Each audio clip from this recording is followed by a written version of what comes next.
We got Brad with Bassin Magazine and Adrian just coming off the water, and you're wrapping up the trip, huh, Brad? Talk to me, bud. What have you done over the last 3.5 days, and what are you catching your fish on? Black and blue 10-inch power worm from Berkeley in 19 to 20 foot of water, slow over rocks. Once you find the rocks, the fish are hugging to them tight. Texas rig. Yeah, Texas rig. The cool thing, man, is you're just getting a lot of bites. You know, I mean, over the course of 3.5 days, you know, we've caught well over 200 bass and caught them up to actually 9 pounds today. And the big ones, at least today, definitely came on a crankbait. And we're throwing a dredger 25.5, throwing anything chartreuse. I feel like them tilapia, you know, a little bit of stained water. That chartreuse is definitely the key color.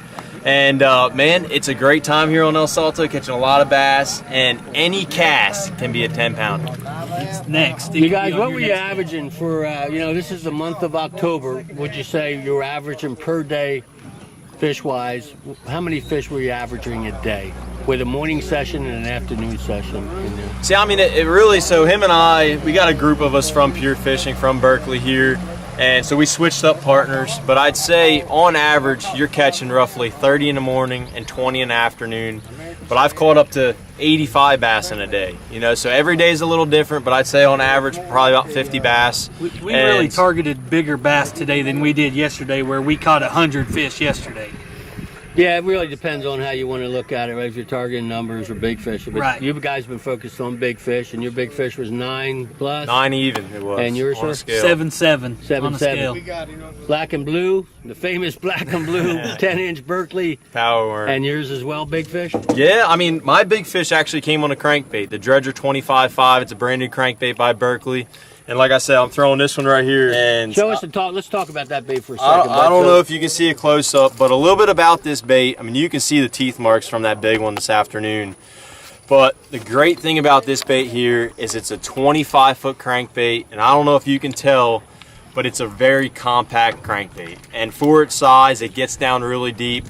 And I mean, you can see the battle scars on that bait. The great thing about all Berkeley hard baits is they come stocked with fusion treble hooks, which are ultra sharp. And this is probably what I'm going to throw the rest of the week. After I caught that 9-pounder, I knew there's not. You're sold, right? You're sold. I know, I'm sold. Let me come in on that bait. That back, is it got a different design in the front? Yeah, they had Berkeley, all Berkeley hard baits, they have great paint jobs, and you can see the teeth marks on that bill. But again, fusion treble hooks, wicked sharp, and you need them out here. It's got a weighted bill. It's got a weighted bill for castability. You can cast it really far, and it also helps it get down faster. And that's a key. Out here, this is a really deep place. It has a lot of rock in it, a lot of really steep shorelines. So the key is getting that bait down as fast as you can. And we're throwing it on a 7-foot, 11-inch Abbey Garcia Veritas cranking rod. And that long rod allows you to be able to cast it 20 or 30 yards further. So definitely that combo, pairing it up with Berkeley Trilene.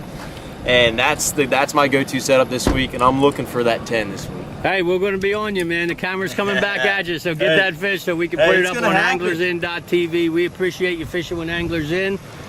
So let's go catch some more big fish tomorrow. Cool. Thank you, Bassin, for fishing with Anglers. We appreciate it. Thank you.